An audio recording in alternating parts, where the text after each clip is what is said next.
All right, guys, listen up. Get your notepad out. Whatever you got to do, this is super fucking important. And I know this is going to sound weird because you're looking at this via social media, and I'm going to be complaining about social media, but I think everyone needs to chill out on maybe looking at a lot of these weird, specifically ab routines that they're seeing on Instagram, stuff like that. So the classic, Instagram girl or guy, not to discriminate on either or, but girl or guy that posts this weird ab routine where it's like, oh yeah, we're gonna do 60 bicycles and then grab this piece of equipment, but I'm gonna use it differently and do something else, and we're gonna do this, this, and this. Fuck that, okay? Most of the people out there, and when I say most, I mean 75% or probably more. Maybe that's just my favorite number to use. But most people out there don't need to do all that shit. Most people need to actually worry about how to properly stabilize, engage their midline so that they can move away from back, hip pain, things like that, so they can actually load up external weight, whether it be doing a back squat, a press overhead, and staying stabilized without overextending. You don't need to be doing thousands and thousands of sit-ups, of bicycles, of whatever you see. And don't get me wrong, we still do our fair share of variety of ab exercises, but from every ab, midline, whatever exercise we're trying to do, the thought in the back of my mind is always stability. And how can I take this stability and utilize that when I go play sports, when I go do a back squat, when I do some sort of lift? Can I get more engagement out of my midline so that'll help me alleviate my back pain, my hip pain, so that I'm not suffering and always bending over, okay? So one thing that everyone can practice more of is the plank.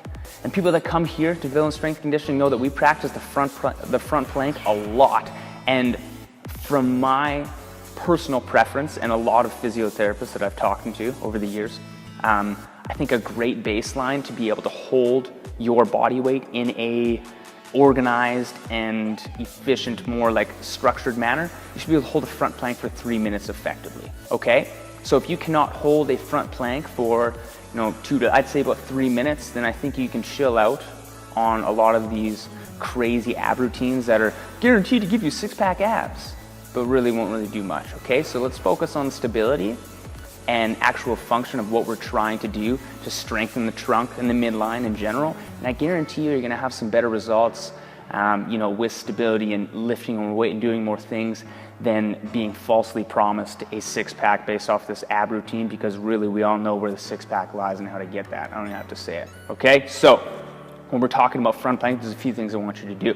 For one, make sure your shoulders are set back and down when you get down there. But we can go through the same bracing sequence as a back squat or anything like that. So when you get down there, I'm gonna squeeze my butt to make sure my hips and pelvis are set in line, okay? So if I'm taking a knee right now, you might not be able to see my face, but from here I wanna squeeze my butt so my hips and pelvis are set in line, and then from there I'm gonna compress my stomach so I can really engage it. Think about it compressing an accordion. Not so much that we're gonna be bending the back like this, but we're still gonna be straight, and you'll see the natural curvature of my spine, my lumbar when I do this, okay? So, hopefully you can still see me here. Get set up. Shoulders are back and down. I'll start by squeezing my butt, and I'll really compress that stomach in there. And from here, this is actually holding and engaging my stomach, okay? Where most people will fall wrong on doing a plank, their backs will be really overextended, a lot of tension in their shoulders, letting their stomach come down, or they're just way too high. So if that's you, if you're feeling a lot of tension in your shoulders when you do that, fix that shoulder position and make sure we're actually actively squeezing the midline right there. But again, chill out, take it back on a lot of these weird ab exercises. Everything's always looking for the new and best thing, but I think everyone can really take it back to basics, especially with this plank, and this will benefit you in more ways than you can ever imagine. Don't believe me? Go see your local chiropractor, physiotherapist, whatever, see what they say. Okay, thanks for watching, guys, and we'll see you guys again tomorrow for another episode of The Daily.